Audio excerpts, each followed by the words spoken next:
Speaking of baho, kung may babaho pa rito, ewan ko na lang.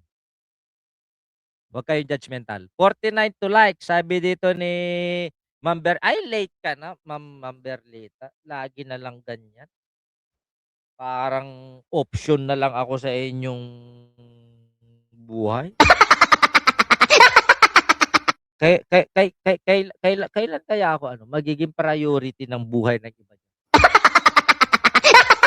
Sa totoo lang Diyos ko. O eto, magkakaso daw si Duling. Ipinagyayabang ng kanyang anak na si Mas Dukling.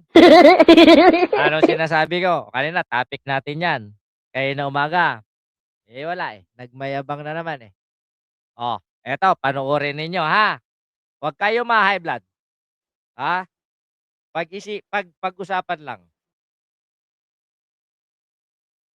Siyempre, ba't ako nandito ngayon? Para naman si Nanang, inire-review nung kanyang abogado yung mga... Sabi, kaya daw siya nasa bukid. Pero ang totoo niyan, nagkautang-utang na si Mangusin ng 1 linggo sa Sheraton Hotel. Kasi, ang kwento pala nun, may nangako. May nangako na magbabayad. Yung mga nagpapalipad, yung mga mamimamihan, yung mga sponsors ni Mangusin, hindi nagpadala. Mukhang naumpog na tauhan na. Ngayon lumayas. Ang rason ngayon ni Mangusin, na lagi niyang itinatanggi dati na hindi siya taga doon, hindi niya nanang si Remy, hindi niya tatay si Gilbert, o ngayon nandun siya dahil wala siya matirhan. Yung trilyonaryo, wala ng pera. Kasi itinulong daw. Pero nakikita naman natin noong nakaraan na lahat ng kanyang itinulong galing sa palipad. Galing sa donasyon. Sige nga, mga tangang mga believer ni Kulaong, pakitaan nyo nga ako ng bank account ni Kulaong na naglalaman ng milyon. Milyon lang ang hini ko, hindi bilyon-bilyon. Natulad ng kanyang pinapangagyabang. Pakitaan nyo ako ng bank account na nakapangalan sa kanya na merong milyon lang. Oh. Kung may pakita kayo na bank account na milyon ang halaga, sa inyo na si Jenny Ramos. Totoo yan. Wala. Anong sabi niya? Kaya daw siya nasa kabukiran para i-review si Nanay Reming. I-review? Di ba ang nire-review lang mga estudyanteng ang nire-review lang kung hindi estudyante yung mga bobo. Ibig sabihin, itong kabayong to umaamin ng kanyang nanay, abobo. Sabi dito, bakit ako? Sabi ni Jenny Ramos, alangan naman ako. Ako may mga anak ako. Kung ako ipamigay mo, Jenny Ramos, paano na mga anak ko? Ako may kapitbahay ako. Kung ipapamigay mo, sino mag-aararo sa kanya? Pag walang nag-araro sa kanya, ba kaya maghanap ng iba? Mga naghahanap na nga yata. Gusto nang pumunta ng Dubai Tapos gumagawa ng away. Eto pa nakakatawa. Inaway ako, di ako pinapansin. Sinabi mag-explain daw ako. Hindi ko nga alam kung anong pinagtatampurutan yan. Tapos sinabi mag-explain ako, ano ko manghuhula, gago ako. Mag-explain ako, hindi ko alam ang kasalanan ko sa mundo. Sabi ko sa'yo, makaganti lang ako. May pinakita siyang screenshot nang hihingi ng regalo. Abay, pinagkakamalang syota ko. Hindi ba sanda mo? O, tawa kayo ng tawa. Totoo to. Real life story to. Pwedeng pampelikula. Gusto nyo tawagin ko magpaliwanag dito? Ikaw ngayon magpaliwanag dito. Halika rito. Tawa ng tawa sa kusina. Tinatawanan niya katangahan niya. Ito, pag naging abogado to, walang kasalanan, lahat kulong. Pinagbintangan ako. Tapos ako magpapaliwanag. 'Di ba dapat siya magpaliwanag kung bakit siya galit sa'kin, nagtampo sa'kin? Oh, 1 linggo kami hindi nagpansinan. Oh, pero nung kanina, isang kalabit lang, bebe.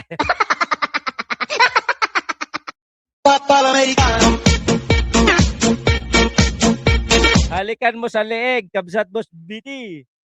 Siguro ano pa, wala, hindi uso-uso sabi ng mga halik-halik sa leeg. Diyos ko!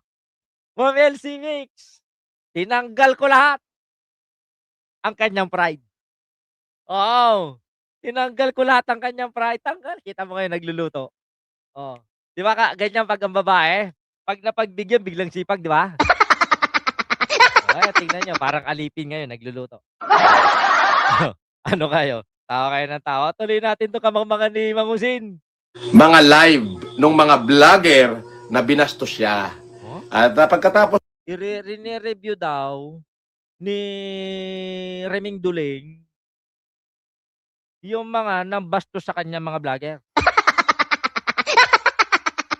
Putangina mo, bakit ngayon ka lang magkakaso? Eh, noong 2020 halos halos lahat ng mga ako binastos ko na rin yang hayop na yan kasi kabastos-bastos naman talaga. Oh. Oh. Oh, tapos ngayon lang magkakaso? Alam ko na kung bakit biglang magkakaso si Reming. Bakit kamo? Wala ng pera yung anak. Pag wala ng pera yung anak, siyempre gagawa yung nanay ng paraan para magkapera yung anak. Kaya ang babanatan ngayon ni Mang Husin, dahil wala na nagpapadala, ay yung idemanda yung mga pobre mga vlogger na nagsasabi lang naman ng katotohanan na pangit talaga si Remedios. Gusto magpabayad, yun na nga nadali mo. Oh, Gina Guevara, late ka. Oh, tapos ganyan-ganyan na lang. Ay, wag niyong awayin siya. Wag niyong awayin si Gina Guevara kasi sinabi niya linggo daw magkakaskas yan. Pag nagkaskas yan at nanalo, may balato tayo na.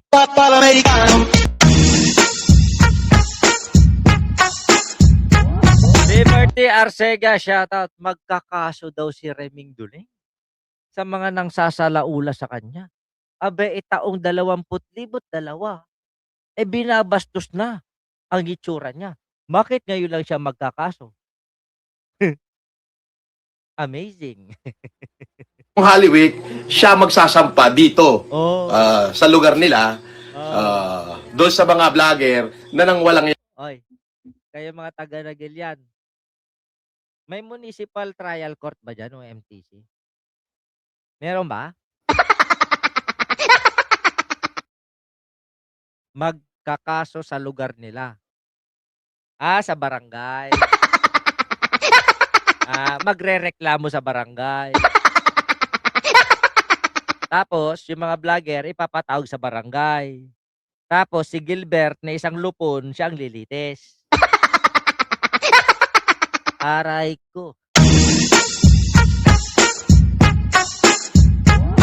Tuloy. sa kanya. Ganun yun. Yung ipinakita yung kanyang muka, ipinakita yung litrato. Actually, kilala nga ng nanang Remy si Food Poison eh. Di ba? Ididibada na niya. Oo. Bakit si Food Poison, si Food Genius, di ba? Bakit si Food Genius ang pinagdidiskitahan mo? Kaya alis pinakita ko na yung nag-cross eye na mata ng nanang mo no nakaraan, hindi mo naman.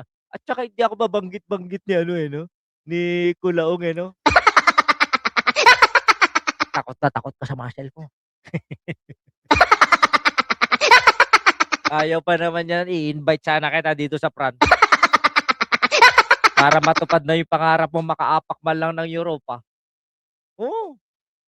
Susulatan ko lang yung Prime Minister sa Pilipinas. Papayagan ka na. Di ba? Kaya bang ito. Ganun na kasimple yun. Huwag na kayo magpalit-palit ng kung ano-anong mga profile. Bistado na kayo. Di ba? O yan, magkakaso na daw si Duklek.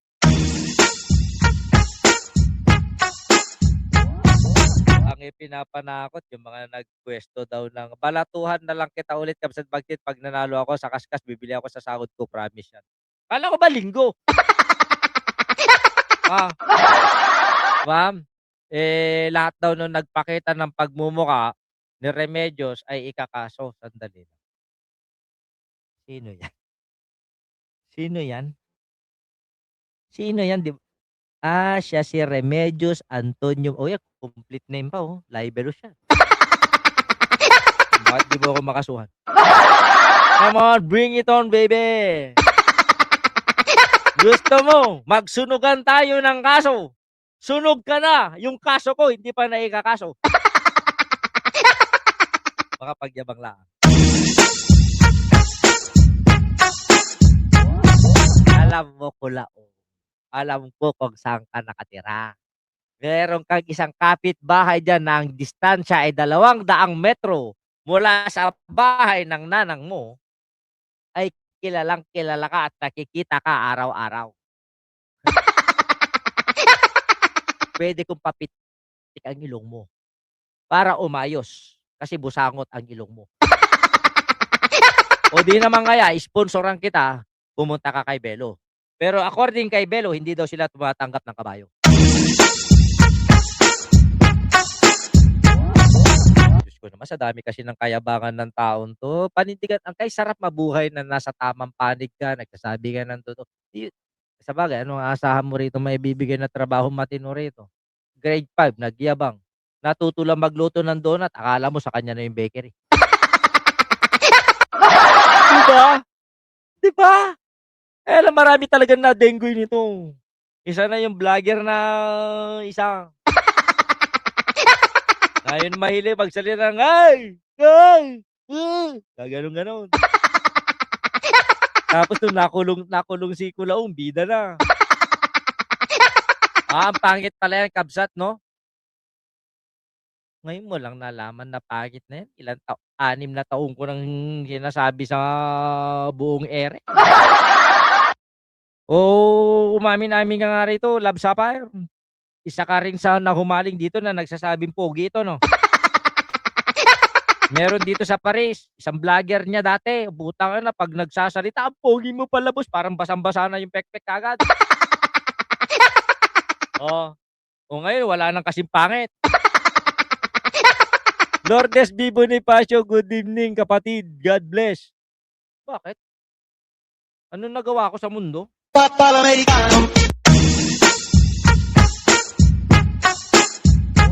Yan ang sinasabi ko, huwag unahan ng yabang.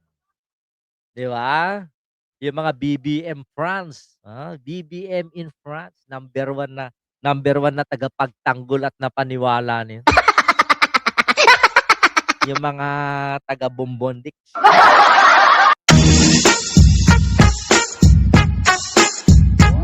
Ba, kaya ito, di magkaso ka, karapatan mo yan. Pero ang tanong ko sa'yo,